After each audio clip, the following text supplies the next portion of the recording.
Hello, my freaks, geeks, my guys, gals, non-binary pals, and welcome to Jeffzilla Gaming, a channel where we like to inform and enjoy games of many varieties. I do plan on playing games other than Rise of Nations, but might as well start that off.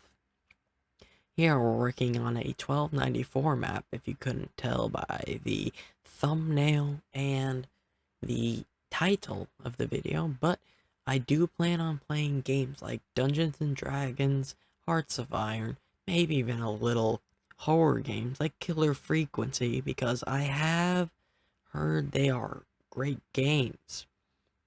But anyways, time to get to the history.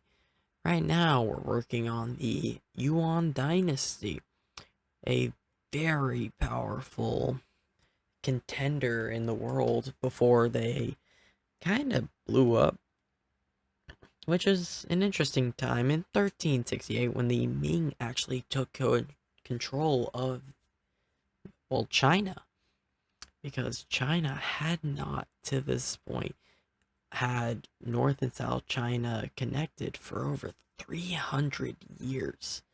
Can you imagine that? 300 years of just political turmoil. It's gotta suck, honestly. And the only reason they actually reconnected was because of Kublai Khan, the guy in the bottom left of the thumbnail, if you didn't get it. He actually defeated the Song Dynasty, which finally reunited North and South China. Ignore this, I just needed to get a better look, and black is kind of hard to see when you've been staring at a screen for hours.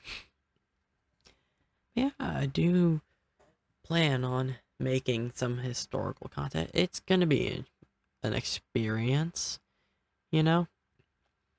But right after this, we are going to work on Chagatai, which actually has been invaded by the Yuan Dynasty after the death of Kublai Khan in 1298 and in 1301, which is an interesting thing to think about, because like, they just broke apart and already they were throwing hands. Like, come on.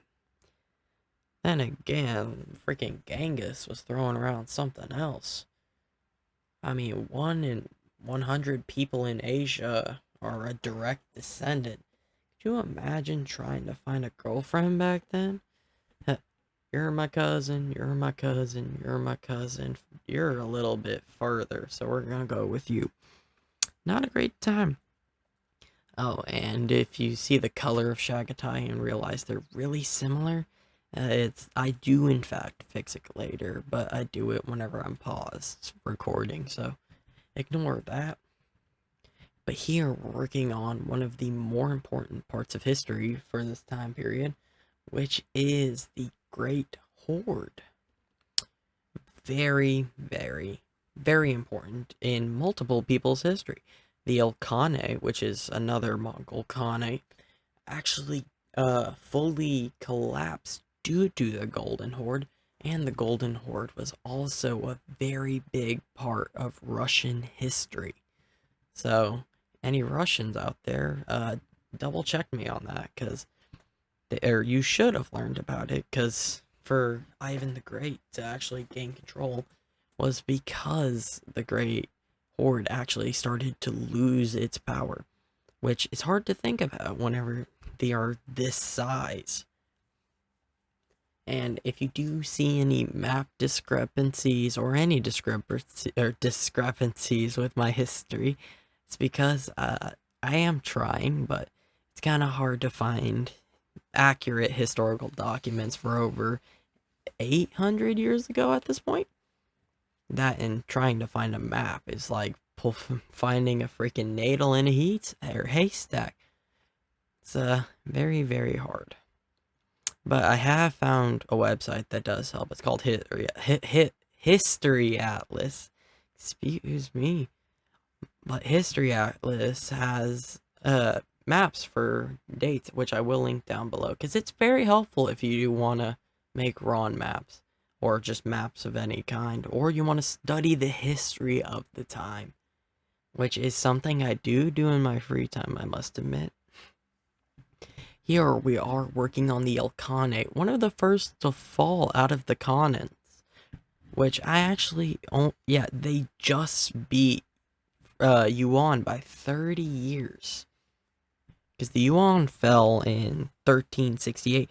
The Golden Horde fell, or no, it's not even 30 years, it's about 10. Because it was between 1335 and 1357 is whenever the Golden Horde fell. Because it was the death of their leader due to the bubonic plague, which rampaged through Europe and Asia. And it was also just waiting for the remnants to finally fall, because they did fracture during that time period, but it was up to the Golden Horde to actually kill them off.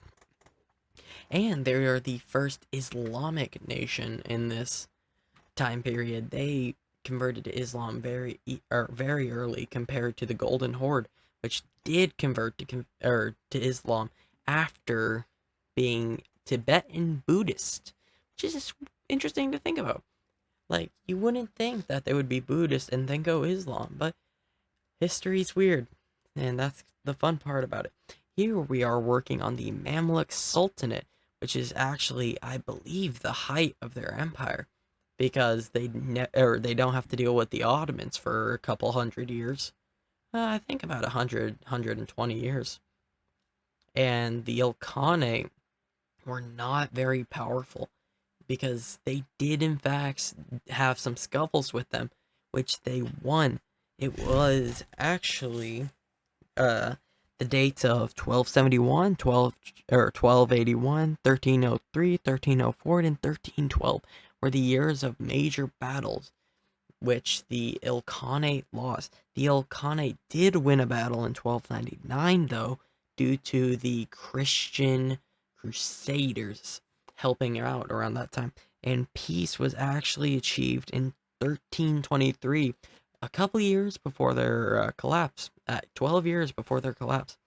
And speaking of crusades, it's France, the next thing we're working on. Ignore the paper rustling. I got a whole sheet of history, because that's what I do with my free time.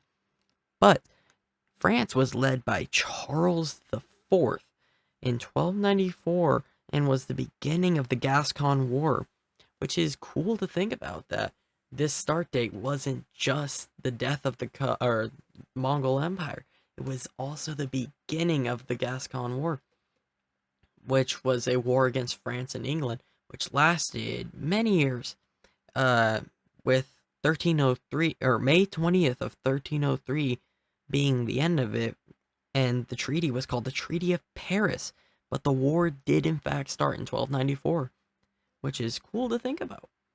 And then other things that we will be making is Brittany, but I don't have too many interesting facts about that. But maybe in next video, if people want facts about Brittany, I'll look, see if I can find any history for it. And then the next big nation I do believe we're going to make is England after Brittany, which, ignore the long pauses, it takes a second to get the IDs for all this. This map, actually, it took about 45 minutes to just do this, and that's not including all the time I had to get the flags and get the colors and stuff. I think in total this was about a 3-hour endeavor, which, oof, my legs. But here we were working on the English, and for some reason the color didn't work whenever I tried to put it in, so the capital comes out white, and then I change the color, so it takes a second for it to flip, but it does flip, I will say. But cool things about the English, they were ruled by Edwards, King Edwards, and they had heavy debts due to a crusade they launched against the Mamluks. Which actually, this time period was near the end of the Age of Crusades, due to all of them failing, and this is the, around the start date of the Scottish Independence Wars. So, if you have any Scottish people here, in a couple of years you get the spotlight. But I do not believe they were successful until later on. But This is also a couple Wales wars happened here in I believe 1277 and 1282, and the Welsh king's brother, weird little line there, actually was executed in 1283 for participating in the war. And the British also had some issues here because they expelled Jews from England and had very heavy debts and was borrowing tons of money from Italian brokers to try to stabilize the burning economy at this point. And they also had some major revolutions in 1287, 1294, 95. And then and King Edward's, fun fact, lived in Gascony from 1286 to 1289. Hence why the Gascony Wars he was very invested in. Here we're working on Denmark, which actually, we'll be working on Denmark, Sweden, and Norway in that order. And they're very interesting this time period because the king of Denmark, Eric VI, in 1276 actually fought the Swedish over a 6,000 mark debt that they owed. It was called the War of the 6,000 Marks, which lasted 2 years and ended in 1278. And the Swedish king, Magnus III, ended up paying about 4,000 marks for it. So it could have been worse. Really could have. And then Denmark also, or not Denmark, Norway had some interesting history here because they decided to try to attack Denmark. And they rounded up a ton of Denmark's outlaws and nobles, or noble outlaws, and decided to invade, starting the War of the Outlaws. It was at 1289, and one of the fun things here, they had 3 major battles within 4 days of each other, and they lost all 3 major battles. So you really gotta question the efficiency. And the king of the time leading them to this was Eric of Norway. I mean, obviously. Yeah, he sailed to Austrian. I'm not great with some of these names, I will say. With Danish outlaws beginning the War of the Outlaws, and I believe this was June 6th of 1289. So, and then here, I believe I mentioned it earlier, but I may not have, because this isn't my first time recording this. This is the Korean puppet state, Goryeo. Ignore the horrendous pronunciation of it, but this was actually a Mongol puppet state for the longest time, only ending, I believe, in the 1330s, 1340s. But this was also technically it was the Yuan puppet state, because when the Mongols fell, they were still under the thumb of the Yuan or the Yuans, which in this game is called Mongol Khane, because Roblox doesn't allow me to put certain names, so ignore that. But yeah, it's very interesting, especially because they launched it from Korea to attempt to invade Japan in 1274 to 1281, but it was not in fact successful. The first time a typhoon hit them, which most people has heard of, but they did land eventually.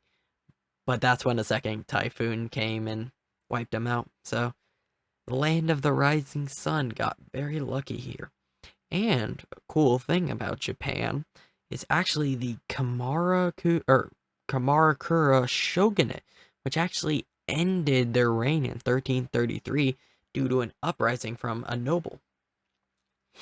I'm going to continue about Japanese history, but I am going to mention that these are microstates that I do believe eventually joined the HRE, but have not yet. It is Schwabelheim and Holstein. But I will say, even though I do want a full HRE and would love to dedicate a video to it, the maps I could find only have the HRE as a full country and not as a bunch of mini conglomerates. So I'm very sorry, but I will have to make the HRE one big country. So, but if you can find me anything that shows the HRE as what it was actually for the time, please tell me. Yeah, Japan was also Zen Buddhist and had great economic prosperity. That's the video.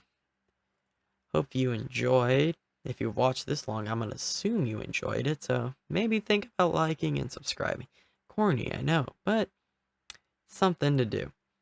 Yeah, do plan on playing Dungeons and Dragons, some horror games, some Hearts of Iron. Bring in a couple friends in this. But if you enjoyed, my name's Jeff Zilla. Have a great night.